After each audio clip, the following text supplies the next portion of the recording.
যতই লাফালাফি করুক তারা বাংলাদেশের রাজনীতিতে ফিরতে পারবে না।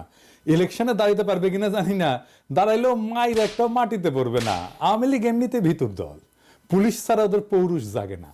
মাইরের ভয়ে ওরা গর্ত থেকে মাথা বাইর করবে না। অতি উৎসাহী যারা মিছিল টিছিল করতেছে, ওই যে চিটাগাঙে করিছে মিছিল, ওরা প্যাকেট হয়ে যাবে। যাই হোক, তাইলে আওয়ামী লীগ কেমনে ফেরার পরিকল্পনা করিচ্ছে এবং কেমনে ফেরার কাজ অনেকটা আগায় ফেলছে, সেইটা নিয়ে আজকের আলাপ। আসেন সেই আলাপটা করি, তাইলে চিনতে পারবেন কারা আওয়ামী লীগের এই পুনর্বাসন প্রক্রিয়ার সাথে যুক্ত আছে। আমি আগেও বলছি যে আওয়ামী লীগ ফিরবে সিপিবির কান্ধে চেপে। আজকে আমরা দেখবো সিপিবির কান্ধে চেপে আওয়ামী লীগ কত দূর ফিরে আসছে।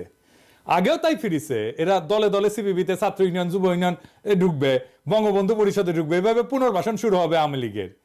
আর সিপিবি আওয়ামী লীগ যেই ন্যারেটিভটা তৈরি করতে চায়